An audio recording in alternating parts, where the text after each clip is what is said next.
आज की इस क्लास में सभी भक्तों का स्वागत है। अभी हम कीर्तन से स्टार्ट करेंगे। जय राधा माधव कुंज बिहारी, जय राधा माधव कुंज बिहारी, जय गोपीजन वल्लभ गिरिवर धारी, जय गोपीजन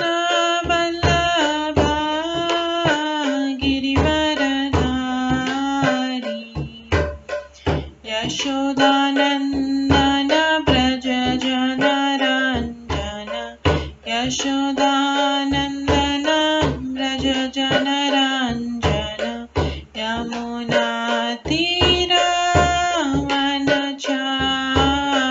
यमुनातीरवनचारि,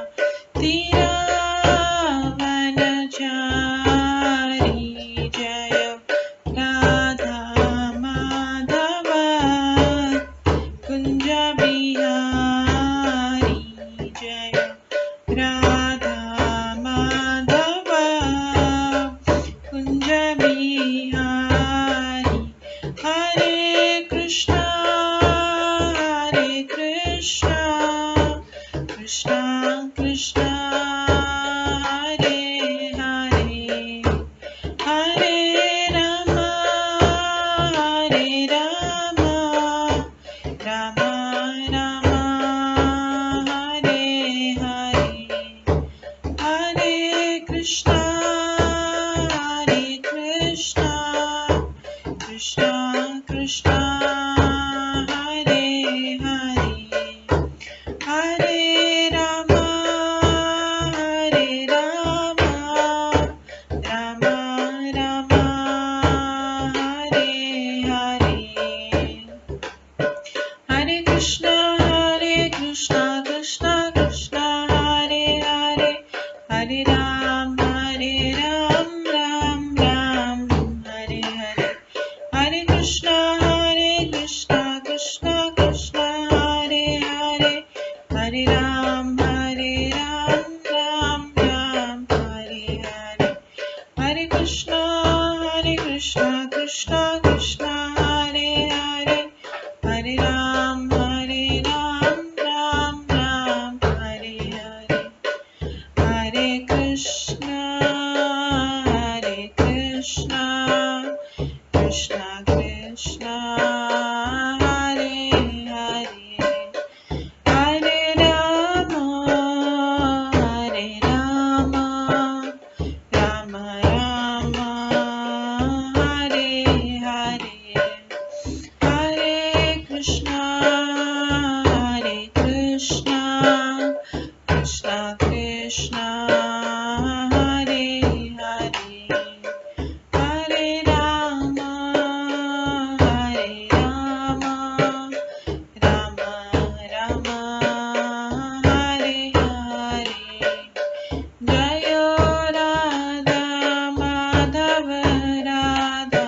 माधव राधे, जय राधा गोविंद राधे, जय गौरनिताय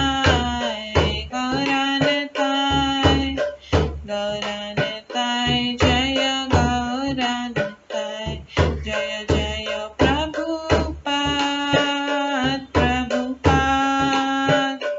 प्रभुपाद जय जय प्रभुपाद, जय जय गुरुदेव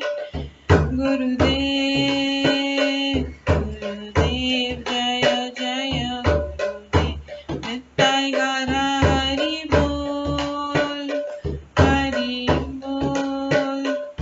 हरि बोल निताय गौर हरि बोल। गौर प्रेमानंदे हरि हरि बोल। हरे कृष्णा। आज की इस क्लास में सभी भक्तों का स्वागत है। अभी मंगलाचरण से स्टार्ट करेंगे।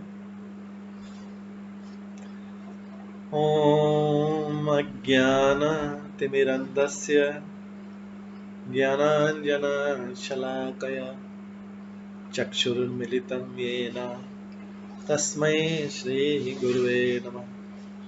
श्रीचैतन्यमनोभीष्टं स्थापितं येन भूतले स्वयं रूप कदा मह्यं ददाति स्वपदान्तिकम्।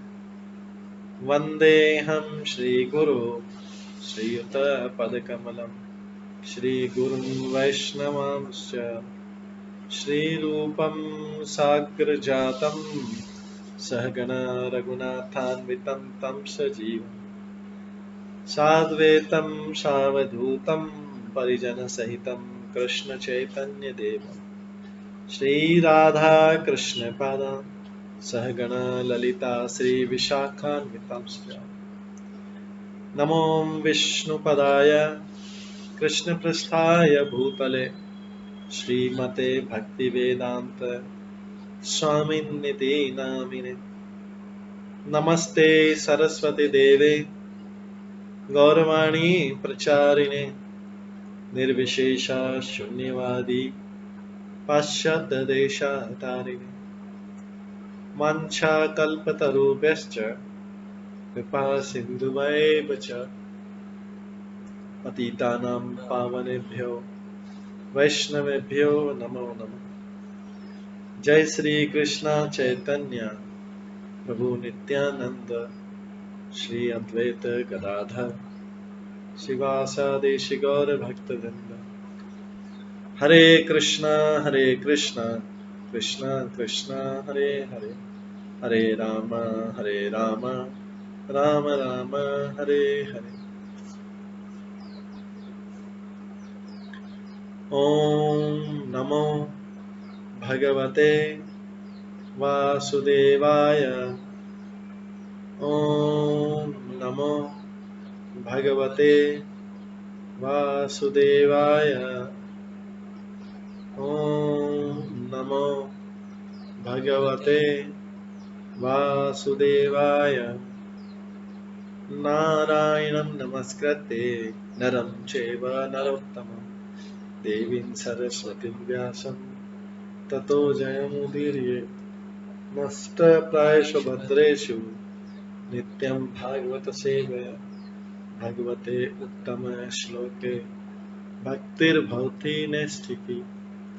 कृष्णाय वासुदेवाय देवकी नंदनाय च नन्दगोपकुमाराय गोविन्दाय नमो नमः। सर्ववेदान्तसारमे श्रीभागवतम् इष्यते तद्रसामृतात् नान्यत्र स्याद्रति क्वचित्। आराध्यो भगवान् ब्रजेश तनयस्तनधाम वृन्दावन रम्या काचिदुपासना व्रजवधूवर्गेण या कल्पिता।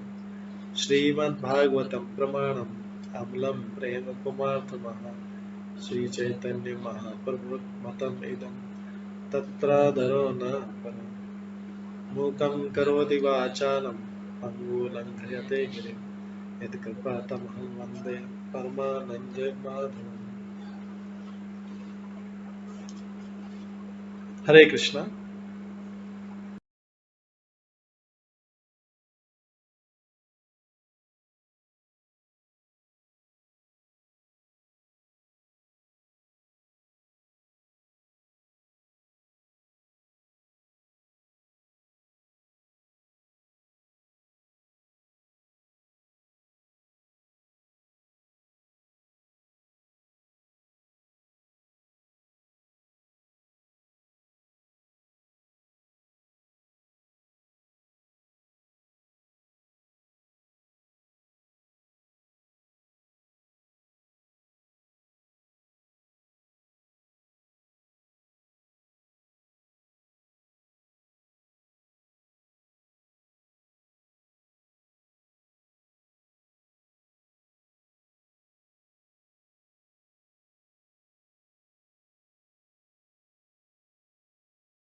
हरे कृष्णा।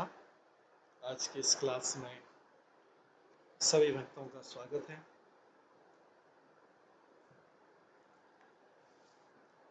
कल हम श्रवण कर रहे थे श्रीमद् भागवतम के चौथे स्कंद के 31वें अध्याय से, जिसमें हमने श्रवण किया था कि जो दिव्य विधि विधान पूर्ण पुरुषोत्तम भगवान का साक्षात्कार कराने में सहायक नहीं होते हैं, वे विधि विधान व्यर्थ है। जो दिव्य विधि विधान पूर्ण पुरुषोत्तम भगवान का साक्षात्कार कराने में सहायक नहीं होते व्यर्थ हैं। चाहे वो योगाभ्यास हो या पदार्थ का वैशेषिक अध्ययन, कठिन तपस्या, संन्यास ग्रहण करना है या कि वैदिक साहित्य का अध्ययन हो।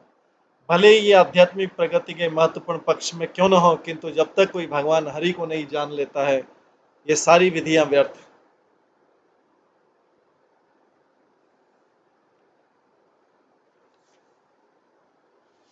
इसके बाद हमने श्रवण किया था यथार्थ रूप में भगवान ही समस्त आत्म साक्षात्कार के मूल स्रोत है। फलतः समस्त शुभ कार्यों, कर्म, ज्ञान, योग्य तथा भक्ति का लक्ष्य भगवान।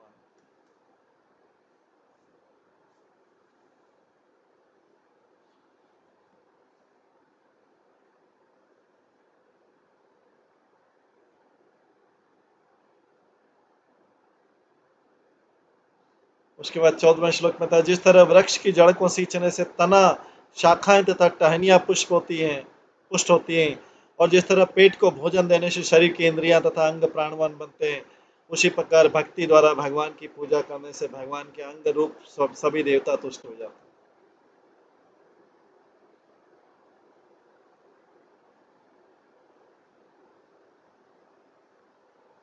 ये कल हमने श्रवण किया था। इसके पश्चात हमने श्रवण किया था कि वर्षा काल में सूर्य से जल उत्पन्न होता है। सूर्य जो है वर्षा काल में जो बादल से वर्षा होती है, वो कहाँ से होती है? पहले सूर्य जो है समुद्र से जल को लेता है गर्मी में, वो जल से फिर बादल बनते हैं, पानी इकट्ठा होता है और उसके बाद में वही बारिश होता है। इस प्रकार समस्त चर तथा अचर जीव इस पृथ्वी से उत्पन्न होते हैं। कुछ काल के पश्चात वो पुनः धूल के रूप में मिल जाते हैं। उसी प्रकार से प्रत्येक वस्तु श्रीमद् भागवतम से उद्भूत होती है और कालक्रम में पुनः उन्हीं में लीन हो जाती है।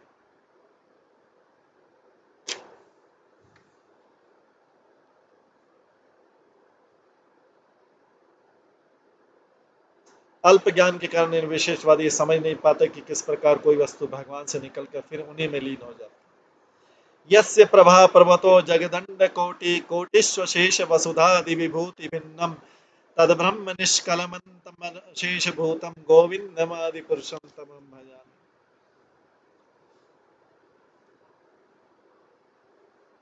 सारी भौतिक सृष्टि भगवान के शरीर से उद्भूत है और प्रलय के समय वो पुनः उन्हीं में प्रविष्ट हो जाती है। यह सृष्टि तथा प्रलय की प्रक्रिया महाविष्णु के श्वास लेने संभव रहती है, जो श्री कृष्ण के एक अंश मात्र। पूरे ब्रह्मांड की आयु केवल महाविष्णु के श्वास लेने में, तो एक जीव की आयु कितनी है? एक जीव की आयु कितनी हुई? उसी में इसके बड़े बड़े प्लान, लंबी लंबी योजनाएं रहती है कि किस तरह से वो भौतिक जीवन में सुख को प्राप्त करे।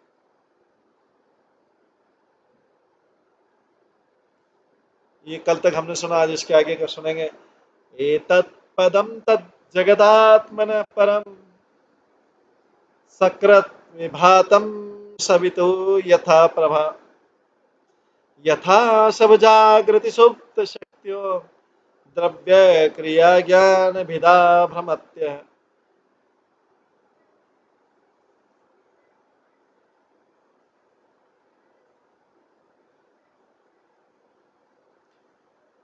जिस प्रकार सूर्य प्रकाश सूर्य से अभिन्न है,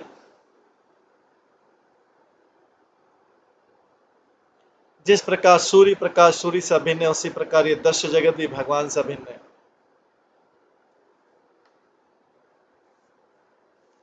अतः भगवान इस भौतिक सृष्टि के भीतर सर्वत्र व्याप्त हैं। जब इंद्रियां चेतन रहती तो वे शरीर के अंग स्वरूप प्रतीत होती है, किंतु जब शरीर सोया रहता है तो सारी क्रियाएं अव्यक्त रहती हैं। इस प्रकार सारा दृश्य जगत भिन्न प्रतीत होने पर भी परम पुरुष से अभिन्न है।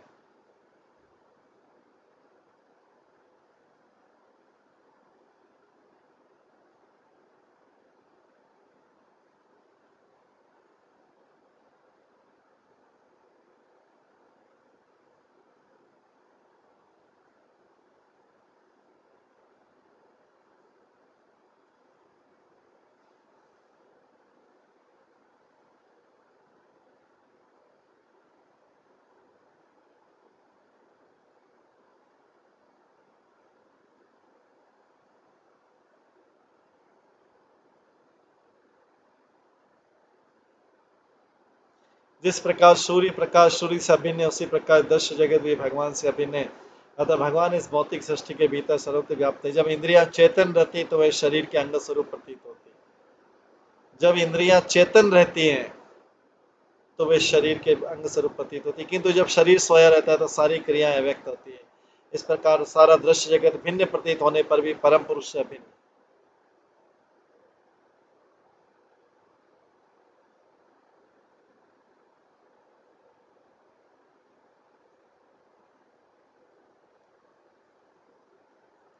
तात्पर्य इससे चैतन्य महाप्रभु द्वारा प्रतिपादित अचिन्त्य भेदाभेद तत्व के दर्शन की पुष्टि होती है। भगवान एक साथ इस दृश्य जगत से भिन्न तथा भिन्न है। पिछले श्लोकों में कहा गया कि भगवान वृक्ष की जड़ की तरह समस्त वस्तुओं के मूल कारण। इसकी भी व्याख्या की जा चुकी है कि भगवान किस प्रकार सर्वव्यापी वे इस भौतिक जगत की समस्त वस्तुओं के अंदर स्थित है। चूंकि भगवान की भक्ति उनसे अभिन्न है, यह दृश्य जगत भिन्न प्रतीत हुए भी उनसे अभिन्न। सूर्य प्रकाश सूर्य से भिन्न नहीं है, किंतु साथ ही उससे भिन्न भी है।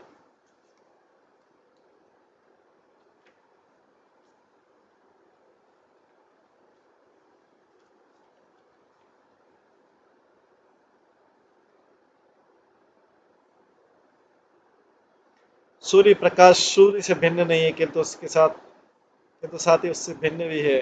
धूप में रहते भी कोई सूर्य में नहीं रहता। जो लोग संसार में रह रहे हैं भगवान के शरीर की किरणों में रहते हैं, किंतु वे शरीर देख नहीं पाते। इस श्लोक का पदम शब्द भगवान के निवास स्थान का सूचक। इसकी पुष्टि विश्वोपनिषद में ईशावास्यम इदम सर्वम में हुई। भले ही मकान मालिक मकान के कमरे में रह रहा है, किंतु सारा मकान उसी का होता है। भले ही राजा बर्किंगम महल के कमरे में रहे, किंतु सारा महल उसकी संपत्ति होता है। उसे इस महल को अपना बताने के लिए महल के प्रत्येक कमरे में रहना आवश्यक नहीं है। वो सभी कमरों के भले ही स्वयं उपस्थित न रहे, किंतु फिर भी सारा महल उसकी राशि संपत्ति है।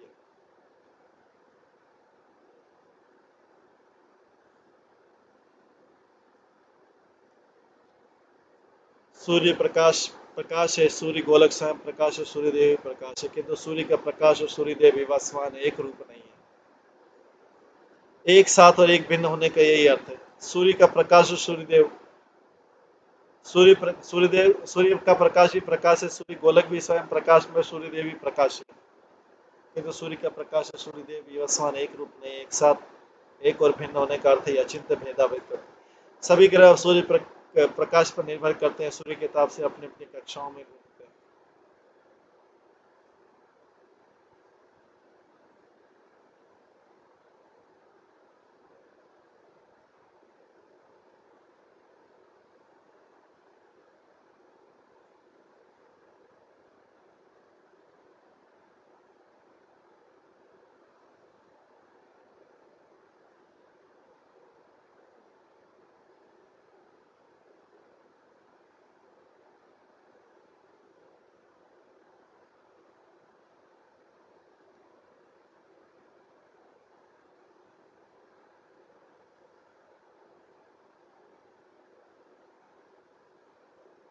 सभी ग्रहों में सारे वृक्ष तथा पौधे सूर्य प्रकाश से ही बढ़ते और रंग बदलते रहते हैं।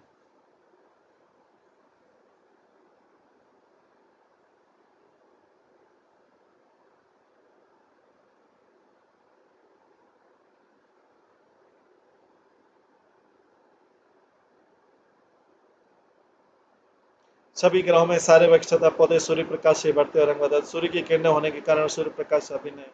इस प्रकार सारे ग्रह जो सूर्य प्रकाश पर निर्भर करते हैं सूर्य से अभिन्न है। ये सारा संसार सूर्य पर पूर्णतः निर्भर है, क्योंकि यह सूर्य से ही तो उत्पन्न और उसके सारे फलों में सूर्य निहित है। इसी प्रकार श्री कृष्ण समस्त कारणों के कारण और सारे परिणाम उसी मूल कारण से व्याप्त है। समस्त दृश्य जगत को परमेश्वर की विस्तृत शक्ति समझना होगा। जब तक मनुष्य सोता है तो उसकी इंद्रियां निष्क्रिय रहती है। जब तक मनुष्य सोता है तो उसकी इंद्रियां निष्क्रिय रहती हैं। इसका अर्थ नहीं कि इंद्रियां अनुपस्थित रहती है। जगने पर इंद्रियां पुनः सक्रिय हो जाती है। उसी प्रकार दृश्य जगत कभी प्रकट होता है तो कभी अप्रकट। जैसा कि भगवद गीता में कहा गया, भूत्वा भूत्वा प्रलीयते। जब दृश्य जगत का लय हो जाता है तो एक प्रकार की निद्रावस्था या निष्क्रिय अवस्था में आ जाता है। दृश्य जगत चाहे सक्रिय और निष्क्रिय, परमेश्वर की शक्ति सदैव विद्यमान रहती है। इस तरह प्रकट तथा प्रकट शब्द केवल भौतिक जगत के लिए व्यवहार।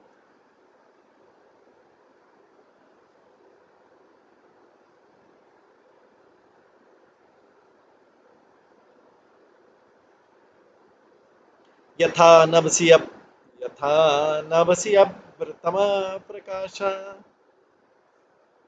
भवन्ति भूपान भवन्त्यनुक्रमात्। एवं परे ब्रह्मणि शक्तया त्वमु रजतमसत्तमिति प्रमाण। राजाओं, आकाश में कभी बादल, कभी अंधकार और कभी प्रकाश रहता है।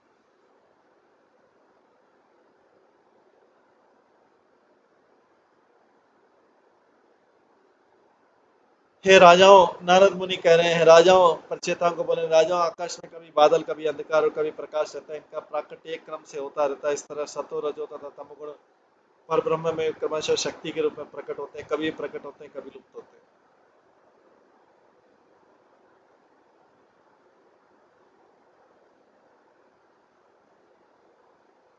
तात्पर्य, अंधकार, प्रकाश तथा बादल कभी प्रकट होते, कभी छिप जाते हैं, किंतु उनके छिप जाने पर भी उनकी शक्ति बनी रहती है। आकाश में हमें बादल दिखाई देते तो कभी वर्षा और कभी हिमपात। कभी हम रात को देखते हैं, कभी दिन को, और कभी प्रकाश देखते हैं तो कभी अंधकार। इन सब का अस्तित्व तो सूर्य के कारण है, किंतु सूर्य पर इन परिवर्तनों का कोई प्रभाव नहीं पड़ता। इस प्रकार यद्यपि भगवान समग्र दृश्य जगत के मूल कारण है, किंतु उन पर भौतिक संसार का कोई प्रभाव नहीं पड़ता। इसकी पुष्टि भगवद गीता में की गई। भूमिरापो नलो वायु खम मनो बुद्धिरेव च अहंकार इत्यमे भिन्ना प्रकृतिरस्तु। भूमि, जल, अग्नि, वायु, शून्य, मन, बुद्धि तथा अहंकार, ये 8 मिलकर मेरी भिन्न भौतिक शक्तियों का निर्माण करते हैं।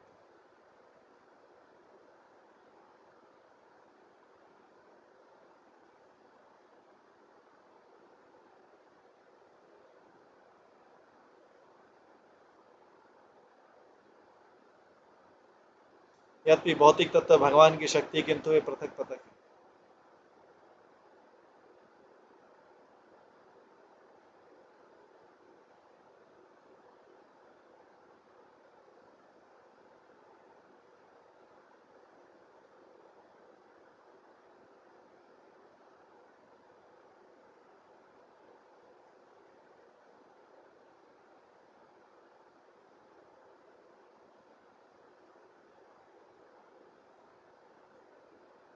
अतः भगवान पर भौतिक रचनाओं का प्रभाव नहीं पड़ता। वेदांत सूत्र पुष्टि करता है, जन्मादि यस्य संसार की सृष्टि, पालन तथा संहार परमेश्वर के अस्तित्व के कारण है। फिर भी भौतिक तंत्र में परिवर्तनों का भगवान पर कोई प्रभाव नहीं पड़ता। इसका संकेत प्रभाव शब्द से मिलता है। सूर्य सदैव तेजी से चमकता है, वह बादलों या अंधकार से प्रभावित नहीं होता। इसी प्रकार भगवान सदैव अपनी आध्यात्मिक शक्ति में उपस्थित रहते हैं और भौतिक प्रचलन से प्रभावित नहीं होते। ब्रह्म संहिता में पुष्टि, ईश्वर परम कृष्ण सच्चिदानंद विग्रह अनादिरादिर गोविंद सर्व कारण कारण। श्री कृष्ण जिन्हें गोविंद कहा जाता है, भगवान है। उनका शरीर नित्य आनंदमय आध्यात्मिक होता है। वे सब मूलों के स्रोत है, उनका कोई अन्य स्रोत नहीं है, और वे समस्त कारणों के कारण। यद्यपि वे समस्त कारणों के कारण तो भी वे परम दिव्य हैं। उनका रूप सच्चिदानंद है। कृष्ण सभी वस्तु के आश्रय, यही समस्त अभिशास्त्रों का भी मत है।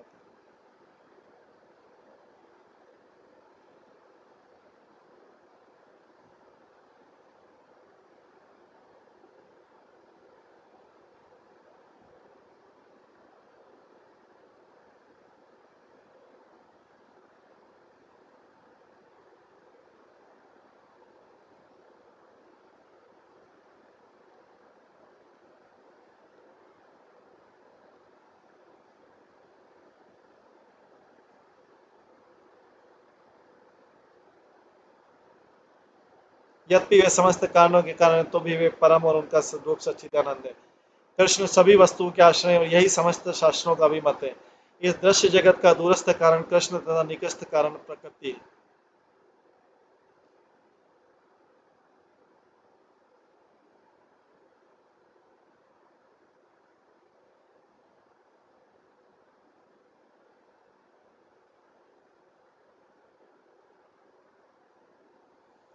चैतन्य चरितामृत में कहा गया प्रकृति को प्रत्येक वस्तु का कारण मानना वैसे ही जैसे बकरी के गलस्तन को दूध का कारण मानना।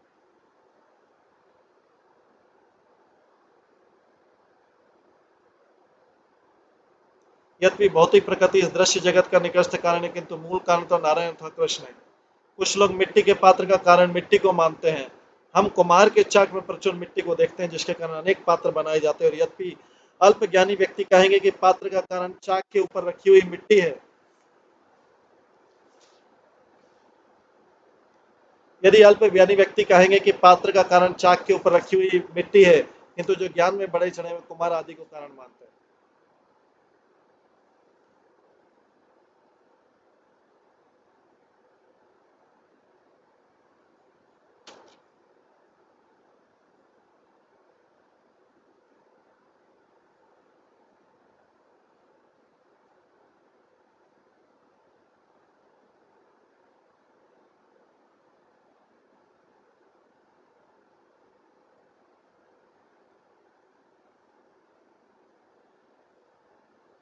क्योंकि वही मिट्टी लाता है, चाक चलाता है। भले ही दृश्य दृश्य जगत की उत्पत्ति में भौतिक प्रकृति सहायक कारक के रूप में हो, किंतु वो परम कारण नहीं है। इसलिए भगवद गीता में भगवान कहते हैं, मया दक्षिण प्रकृति सोयते सरचराचर है, कुंती पुत्र ये प्रकृति मेरे निर्देशन में कार्य करती है, समझ चल तथा चल प्राणियों को उत्पन्न करती है।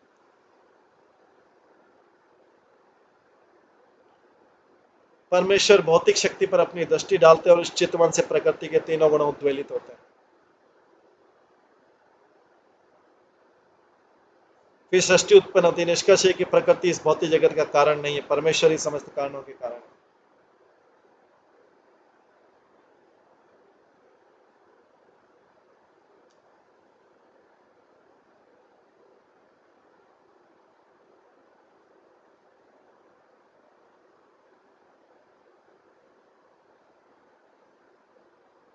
तेनेकमात्मानमशेषदेहिनां कालं प्रधानं पुरुषं परेशं स्वतेजसाधस्ते गुणप्रवाहम् आत्मेक भावेन भज त्वयं वद्।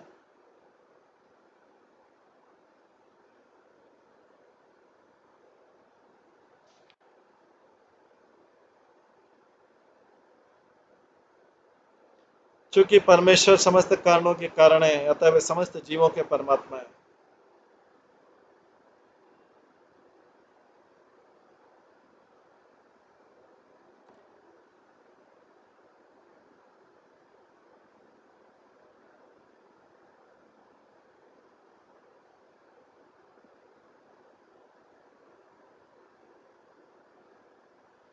चूंकि परमेश्वर समस्त कारणों के कारण, अतः वे समस्त जीवों के परमात्मा और वे निकटवर्ती तथा सुदूर कारण है। चूंकि वे भौतिक प्रयोजनों से विलग हैं, अतः वे उनकी अन्योन्य क्रियाओं से मुक्त है और प्रकृति के स्वामी। अतः तुम्हें तुम्हें उनसे गुणात्मक रूप से अपने आप को अभिन्न मानते हुए उनकी सेवा करनी चाहिए।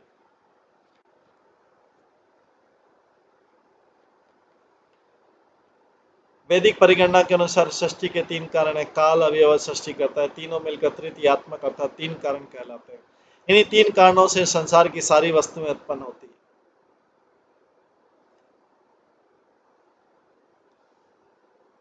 और ये समस्त कारण भगवान में पाए जाते हैं, जैसा कि ब्रह्म संहिता में पुष्टि की गई, सर्व कारण कारण। इसलिए नारद मुनि प्रचेताओं को प्रत्यक्ष कारण भगवान की पूजा करने का आदेश देते हैं।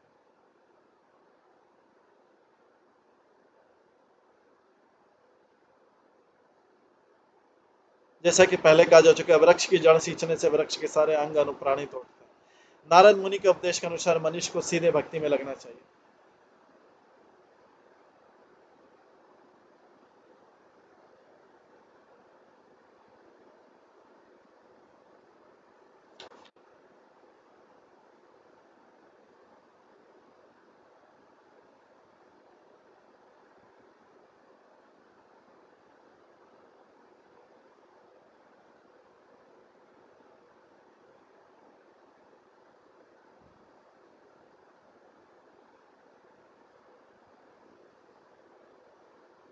इसी में सारा पुण्य कर्म आ जाता है। चैतन्य चेतावन का कथन है, कृष्ण भक्ति के लिए सर्व कर्म करता है।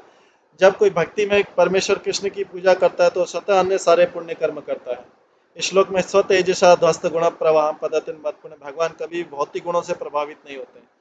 यद्यपि वे सब भगवान की आध्यात्मिक शक्ति से निस्तृत होते हैं। जो लोग वास्तव में इस ज्ञान में निष्णात हैं, वे प्रत्येक वस्तु का उपयोग भगवान की सेवा के लिए कर सकते हैं, क्योंकि इस संसार में ऐसी कोई वस्तु नहीं जिसका संबंध भगवान से न हो।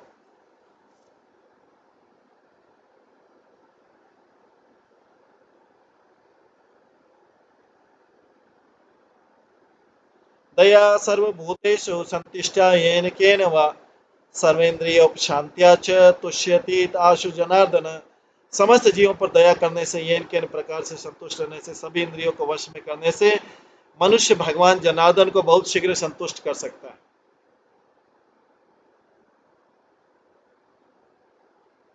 समस्त जीवों पर दया करने से, येन केन प्रकार से संतुष्ट रहने से तथा इंद्रियों को वश में करने से, कितनी चीजें बताई। समस्त जीवों पर दया करने से, ये केन प्रकार से संतुष्ट रहने से तथा इंद्रियों को वश में करने से मनुष्य भगवान जनार्दन को बहुत शीघ्र संतुष्ट कर सकता है। इनमें सबसे पहली दया सर्वभूतेषु अर्थात समस्त बद्ध जीवों पर दया दिखाना। दया दिखाने की सर्वोत्तम विधि है कृष्ण भक्ति को फैलाना। यही दया है वास्तव। तो तीन चीजें हैं, क्या है? जीवों पर दया करना, येन केन प्रकार से संतुष्ट रहना तथा इंद्रियों को वश में करना है। भगवान जनार्दन को बहुत शीघ्र संतुष्ट कर देता है। इनमें सबसे पहला दया सर्वभूतेषु अर्थात समस्त बद्ध जीवों पर दया दिखाना, और दया दिखाने की सर्वोत्तम विधि है कृष्ण भक्ति को फैलाना। संपूर्ण संसार इस ज्ञान के अभाव से पीड़ित है। लोगों को जानना चाहिए कि भगवान ही समस्त वस्तु का मूल कारण है। ऐसा समझकर प्रत्येक व्यक्ति को भगवत भक्ति में लगाना चाहिए। जो लोग वास्तव में विद्वान है और आध्यात्मिक ज्ञान में प्रगति कर चुके हैं, उन्हें संसार भर में कृष्ण भक्ति का उपदेश करना चाहिए, जिससे लोग उस ग्रहण करके अपने जीवन को सफल बना सकें।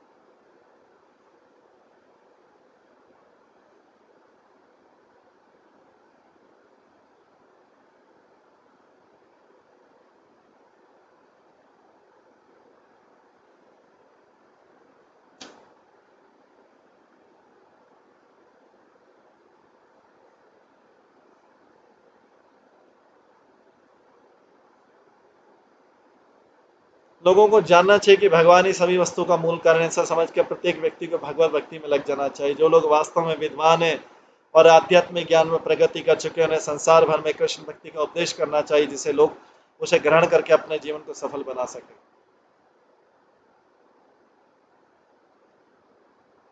सर्वभूतेषु शब्द सार्थक है, क्योंकि यह न केवल मनुष्यों के लिए वरन 84 लाख योनि में प्रकट होने वाले समस्त जीवों के लिए आया है। भक्त न केवल मानव जाति को लाभ पहुंचा सकता है, अपितु समस्त जीवों को भी। प्रत्येक व्यक्ति हरे कृष्ण महामंत्र की जब से आध्यात्मिक लाभ उठा सकता है। जब हरे कृष्ण की दिव्य ध्वनि का उच्चारण किया जाता है तो पौधे, पशु तथा कीड़े तक लाभान्वित होते हैं। इस प्रकार हरे कृष्ण महामंत्र का उच्च स्वर से कीर्तन करने पर मनुष्य समस्त जीवों पर दया करता है और संसार भर में कृष्ण भावना मत आंदोलन को फैलाने के भक्तों को सभी परिस्थितियों में प्रसन्न रहना चाहिए। नारायण पराशर कुतश्चन बिभ्यति स्वर्ग अपरोग नरकेश्वपि तुल्य स्वर्ग अपरोग नरकेश अपि तुल्यार्थदर्शिन।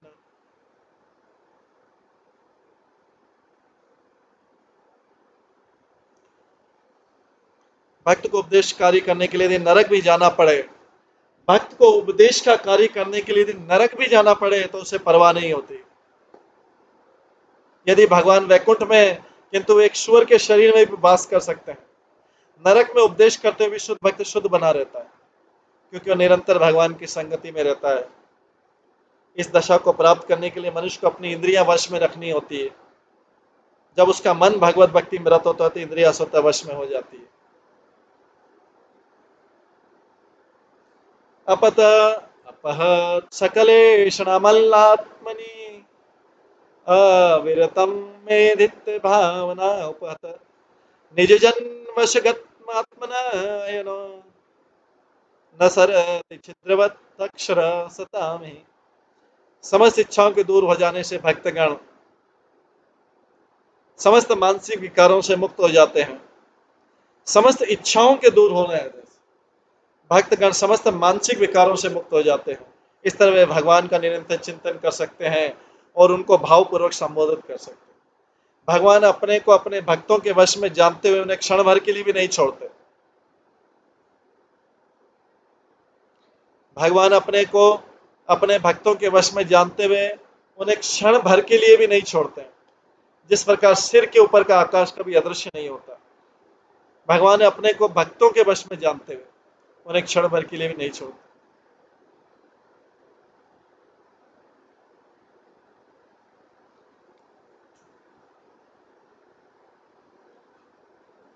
तात्पर्य पिछले श्लोक से प्रकट है कि भगवान जनार्दन अपने भक्तों के कार्यों से तुरंत प्रसन्न हो जाते हैं। शुद्ध भक्त सदैव भगवान के विचार में मग्न रहता है। जैसा कि कहा गया, श्रवताम स कथा कृष्ण, निरंतर कृष्ण का चिंतन करने से शुद्ध भक्त का हृदय समस्त प्रकार की इच्छाओं से मुक्त हो जाता है। इस संसार में जीव का हृदय भौतिक इच्छाओं से पूर्ण रहता है, किंतु जब जीव शुद्ध हो जाता है तो किसी भौतिक वस्तु के विषय में नहीं सोचता। मन के शुद्ध हो जाने पर उसे योग सिद्धि प्राप्त हो जाती है, क्योंकि योगी को अपने अंतःकरण में सदैव भगवान के दर्शन होते रहते हैं। जो ही भगवान भक्त के हृदय में वास करने लगते हैं, भक्त प्रकृति के गुणों से दूषित नहीं होता। जब तक वो इन गुणों के वश में रहता है, वो अनेक वस्तुओं की इच्छा करता है और इंद्रिय सुख के लिए अनेक योजनाएं बनाता है। मैं ये करूंगा, मैं वो करूंगा, मैं वो करूंगा, अनेक इच्छा योजनाएं। किंतु हृदय में भगवान के दर्शन होते ही सारी भौतिक इच्छाएं भाग जाती। मन में भौतिक इच्छाओं से मुक्त होने पर भगवान का निरंतर चिंतन कर सकता है और वह भगवान के चरण कमलों पर पूरी तरह आश्रित हो जाता है। चैतन्य महाप्रभु की प्रार्थना, अयि नंद तनुज किंकरम पतिताम विस्मय भवम बुधियो कृपया तव पाद पंकज धूलि सदृशम विचिंतय। हे भगवान, मैं आपका शाश्वत दास हूँ, किंतु न जाने कैसे इस भाव सागर में गिर गया हूँ। मुझे मुझे कृपया मुझे निकाल कर अपने चरण कमलों की धूलि में लगा लीजिए। इस प्रकार नरोत्तम दास ठाकुर प्रार्थना करते हैं। नरोत्तम दास ठाकुर प्रार्थना करते हैं, आहा प्रभु नंदो सुत वृष भानु सुत युत करुण करई बार। नरोत्तम दास कहे न ठेलिए रंग पाए, तुम बिन के अच्छे अमर। हे भगवान, आप राजा वृष भानु की पुत्री श्रीमती राधा रानी समेत उपस्थित हैं। आप दोनों मेरे ऊपर कृपालु हैं, मुझे दूर न भगाएं, क्योंकि आपके अतिरिक्त मेरा अन्य कोई आश्रय नहीं है।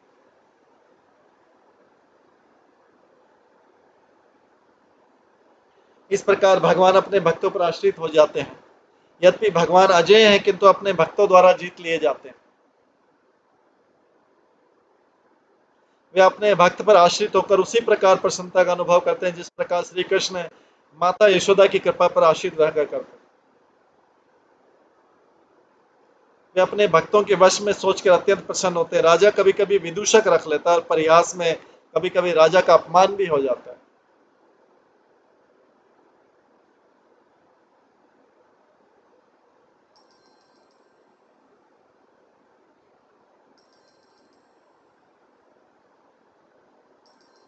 किंतु तो भी राजा इन कार्यों से आनंदित होता है।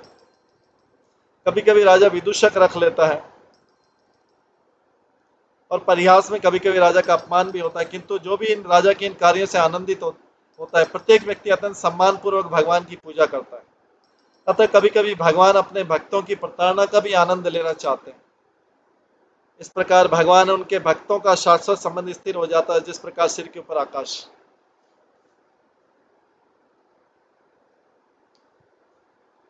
न भजति कुम निषिणमासिज्यान् हरि धनात्मधन प्रियो रसज्ञ श्रुतधन कुलकर्मिणां मर्दये वेदति पापमखि पापम किंचनेषु सत्सु। भगवान उन भक्तों को अत्यंत प्रिय होते हैं जिनके पास कोई भौतिक संपत्ति नहीं है। भगवान उन भक्तों को अत्यंत प्रिय होते हैं जिनके पास कोई भौतिक संपत्ति नहीं है, किंतु जो भगवत भक्ति को ही अपना धन मानकर प्रसन्न रहते हैं, भगवान उन भक्तों का अत्यंत प्रिय रहते हैं जिनके पास कोई भौतिक संपत्ति नहीं है, किंतु जो भगवत भक्ति को ही अपना धन मानकर प्रसन्न रहते हैं। दरअसल भगवान ऐसे भक्तों के भक्ति कार्यों का आनंद लेते हैं जो लोग अपनी शिक्षा, संपत्ति, कुलीनता और सकाम कर्म इत्यादि भौतिक वस्तुओं के मद से फूले रहते हैं। वे कभी कभी भक्तों का उपहास करते हैं। ऐसे लोग यदि भगवान की पूजा भी करते हैं तो उसे स्वीकार नहीं करते।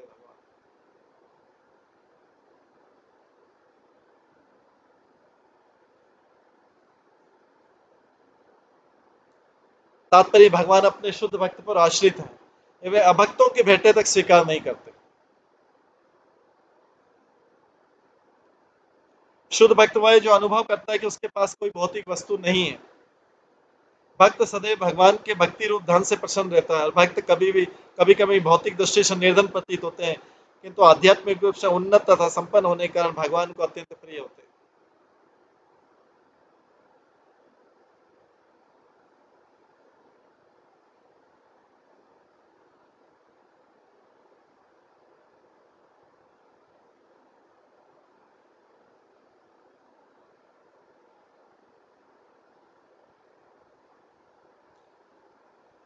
ऐसे भक्त परिवार, समाज, मित्रता, संतान इत्यादि के प्रति आसक्ति से मुक्त होते हैं।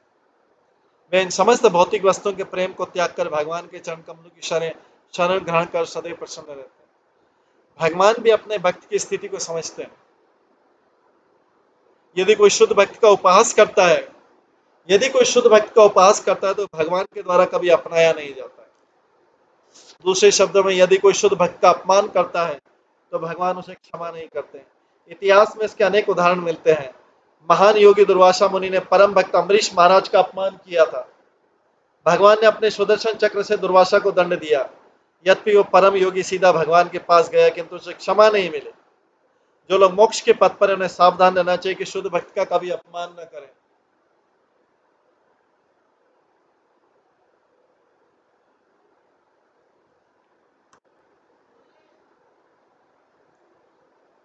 श्रियं मनोचरतिं तत्तर्थिनश्च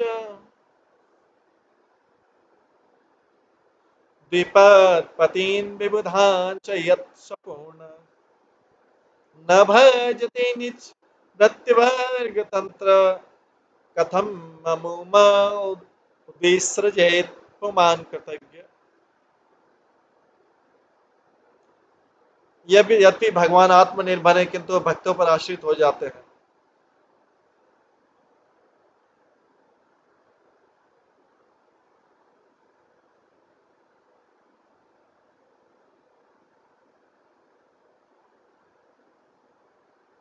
यद्यपि भगवान आत्मनिर्भर है, किंतु भक्तों पर आश्रित हो जाते हैं। वे न तो लक्ष्मी जी की परवाह करते हैं और न ही उन राजाओं तथा देवताओं की जो लक्ष्मी जी के कृपा भाजन बनना चाहते हैं।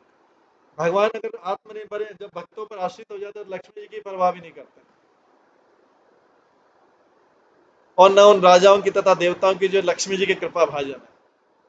और ऐसे लोगों को भी जिनको लक्ष्मी जी की कृपा प्राप्त है, उनको भी पूछते नहीं हो। ऐसा कौन व्यक्ति होगा जो वास्तव में कृतज्ञ होते भगवान की पूजा न करेगा। तात्पर्य, ऐश्वर्य की देवी लक्ष्मी जी की पूजा सभी भौतिकतावादी व्यक्ति करते हैं, जिन्हें बड़े बड़े राजा, महाराजा तथा स्वर्गीय देवता भी सम्मिलित हैं। किंतु लक्ष्मी जी सदैव भगवान के पीछे पीछे लगी रहती हैं, यद्यपि भगवान को उनकी सेवा की आवश्यकता नहीं रहती। ब्रह्म संहिता का कथन है कि भगवान की पूजा हजारों लक्ष्मियां करती हैं, किंतु भगवान को उनकी सेवा की आवश्यकता नहीं पड़ती, क्योंकि यदि उनकी कोई इच्छा हो तो वे अपनी अलादिनी शक्ति से लाखों लक्ष्मी उत्पन्न कर सकते हैं।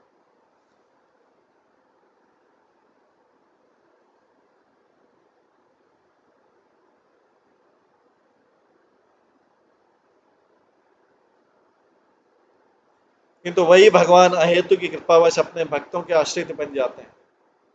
तो भक्त कितना भाग्यशाली जिस पर भगवान की ऐसी कृपा हो।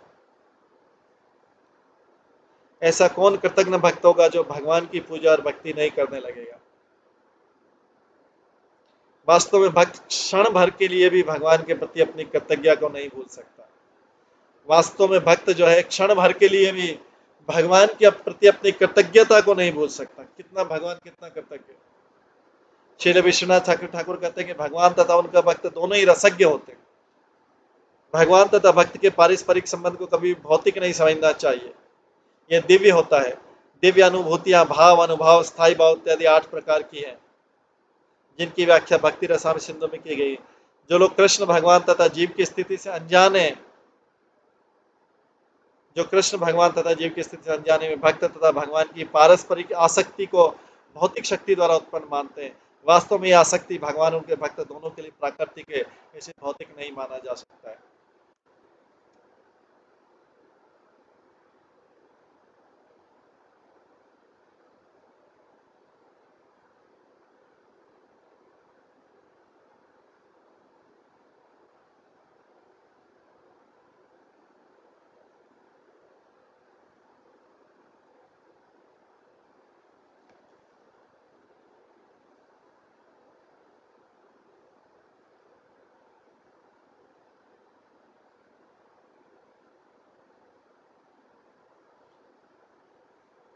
तात्पर्य, ऐश्वर्य की देवी लक्ष्मी जी की पूजा सभी भौतिकतावादी व्यक्ति करते हैं, जिनमें बड़े बड़े राजा महाराजा स्वर्ग के देवता भी सम्मिलित हैं, किंतु लक्ष्मी जी सदैव भगवान के पीछे पीछे लगी रहती है।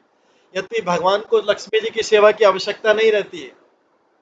ब्रह्म संहिता का कथन है कि भगवान की पूजा हजारों लक्ष्मियां करती हैं, किंतु भगवान को उनकी सेवा की आवश्यकता नहीं पड़ती, क्योंकि यदि उनकी इच्छा तो अपने अलादीनी शक्ति से लाखों लक्ष्मियां उत्पन्न कर सकते हैं, किंतु वही भगवान आयतु की कृपावश अपने भक्तों के आश्रित बन जाते हैं। तो भक्त कितना भाग्यशाली जिस पर भगवान की ऐसी कृपा हो। ऐसा कौन कृतज्ञ भक्त होगा जो भगवान की पूजा और भक्ति नहीं करने लगेगा। वास्तव में भक्त क्षण भर के लिए भगवान के प्रति अपनी वास्तव में भक्त को तो क्षण भर के लिए भी भगवान की अपनी प्रति अपनी कृतज्ञता को नहीं भूलना चाहिए। श्री विश्वनाथ ठाकुर कहते हैं कि भगवान तथा उनका भक्त दोनों ही रसज्ञ होते हैं। भगवान तथा भक्त के पारस्परिक संबंध को कभी भौतिक नहीं समझना चाहिए। जो लोग कृष्ण भगवान तथा जीव की स्थिति से अनजान है, वे भक्त तथा भगवान की पारस्परिक आसक्ति को भौतिक शक्ति द्वारा उत्पन्न मानते हैं। वास्तव में यह आसक्ति भगवान और उनके भक्त दोनों के लिए प्राकृतिक है। मैत्रेय मुनि आगे बोलते हैं, मैत्रेय वाच इति प्रचेतसो राजन अन्या च भगवत कथा शायित्वा ब्रह्मलोकम ययो स्वयंभू मुनि। मैत्रेय ऋषि ने आगे कहा, विदुर इस प्रकार ब्रह्मा के पुत्र नारद मुनि ने प्रचेताओं से भगवान के साथ इन संबंधों का वर्णन किया और उसके पश्चात वो ब्रह्मलोक चले गए। मनुष्य को भगवान के विषय में शुद्ध भक्ति से सुनना होता है। प्रचेताओं को यह अवसर महर्षि नारद से प्राप्त हुआ, जिन्होंने भगवान तथा उनके भक्तों के कार्यक्रम से वर्णन किया। ते अपि तत्मुख निर्यातम यशो लोकमलापहम हरे निशम्य तत्पादम ध्यायन्त तत्गतिम ययो। नारद के मुख से संसार के समस्त दुर्भाग्य को दूर करने वाली भगवान की महिमा को सुनकर प्रचेतागण में भगवान के प्रति आसक्त उठे। वे भगवान के चरण कमलों का ध्यान करते हुए चरम गंतव्य को चले गए। तात्पर्य, यहाँ पर हम देखा गया कि स्वरूप सिद्ध भक्त के मुख से भगवान की महिमा सुनकर प्रचेताओं ने सरलता से भगवान के प्रति प्रबल आसक्ति प्राप्त कर ली।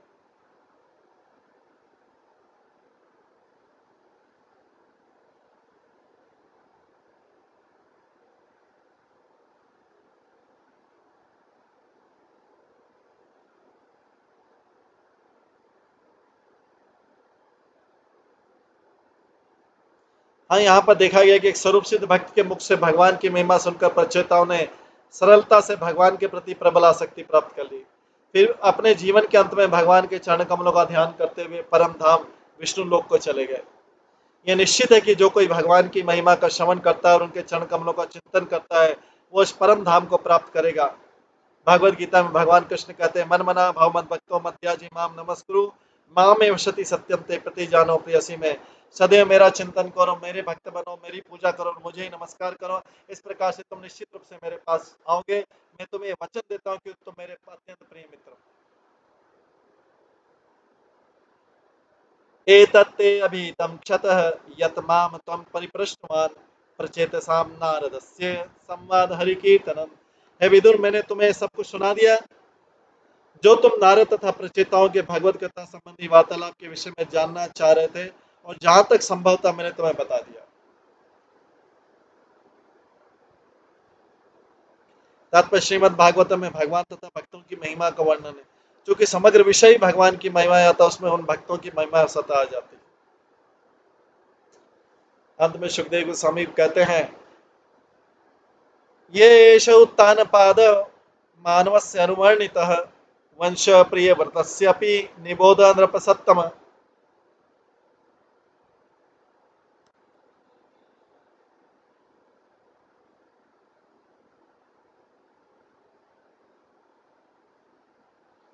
सुखदेव गोस्वामी ने कहा, श्रेष्ठ राजन, यहाँ तक जहाँ तक मैंने स्वयंभू मनु के प्रथम पुत्र उत्तान पाद के वंश का वर्णन किया, अब मैं स्वयंभू मनु के द्वितीय पुत्र प्रियव्रत के वंशजों का वर्णन करने का प्रयास करूंगा।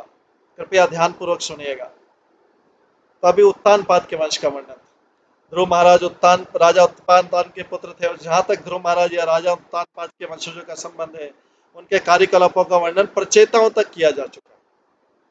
अब श्री सुखदेव गोस्वामी स्वयंभू मनु के द्वितीय पुत्र प्रियव्रत के वंशजों का वर्णन करना चाहते।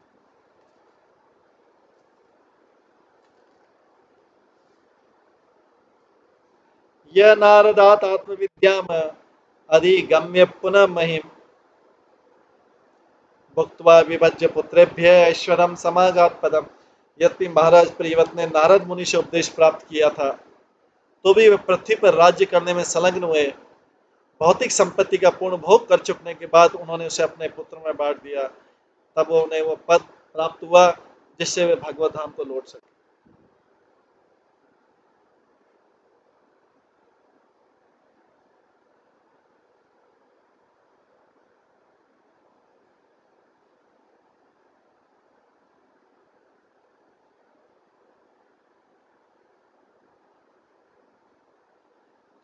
इमां तु कौशारविना वर्णितां शतानि शम्य जितवाद सत्कथाम्।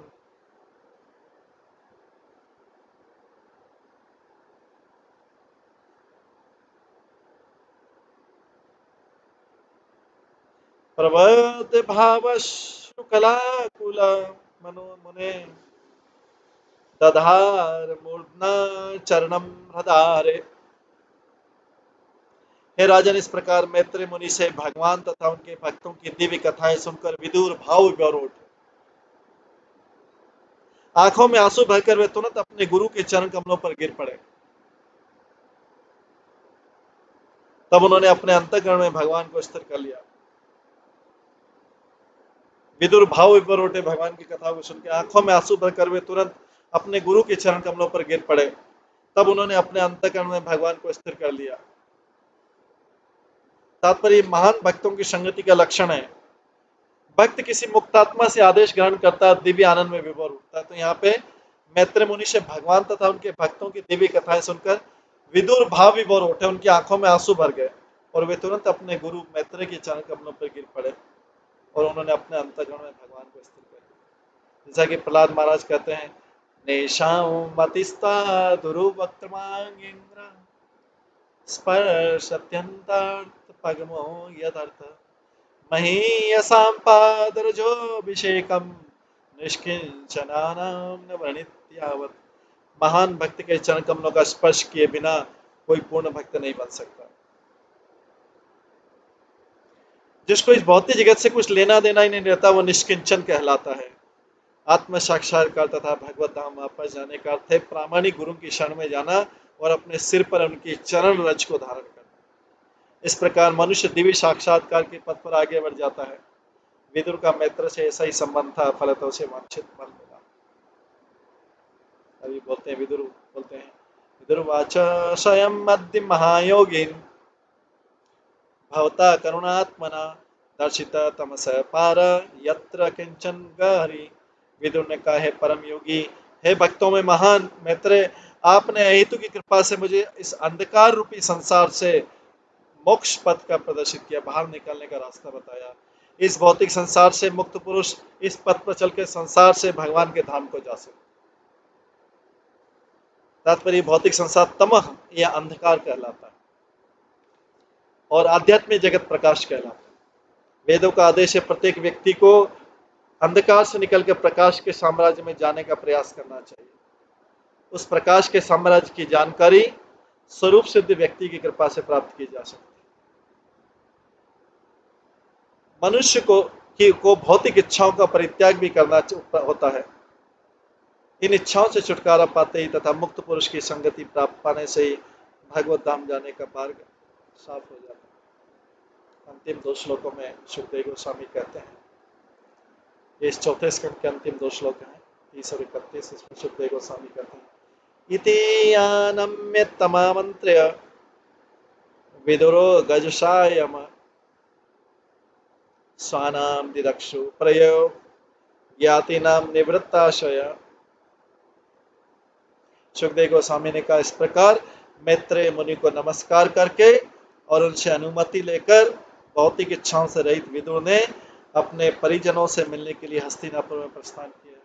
अब विदुर जाके हस्तिनापुर में धृतराष्ट्र को उपदेश देंगे। ये वही उपदेश में उन्होंने धृतराष्ट्र बोलते हैं, तुम कुत्ते जैसे खा रहे हो।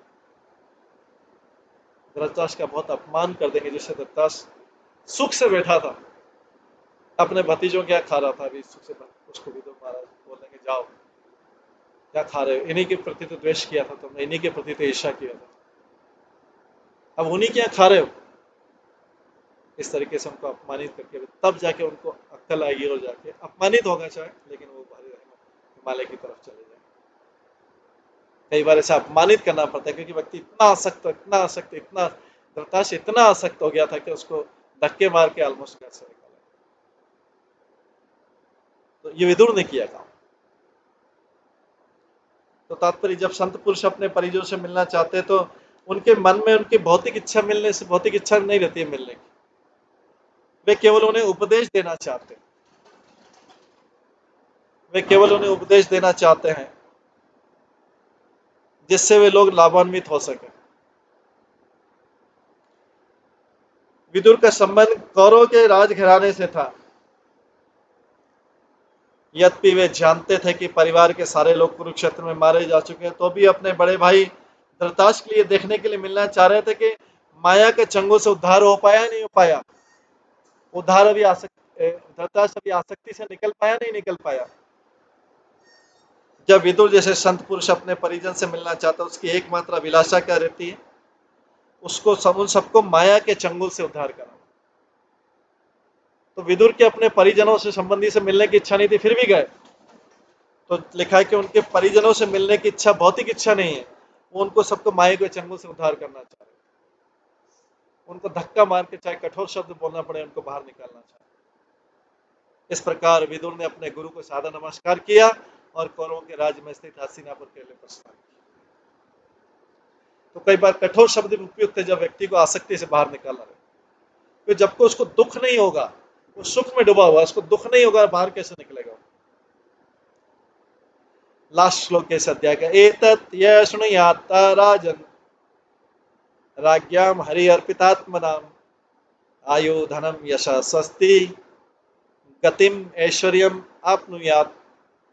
हे राजन, जो लोग श्रीमद् भागवतम के प्रति पूर्णतः समर्पित राजाओं से संबंधित इन कथाओं को सुनते हैं, जो पूर्ण समर्पित राजाओं से संबंधित कथाओं को सुनते हैं, बिना कठिनाई के दीर्घायु, संपत्ति, ख्याति, सौभाग्य तथा अंत में भगवत धाम जाने का अवसर प्राप्त करते हैं।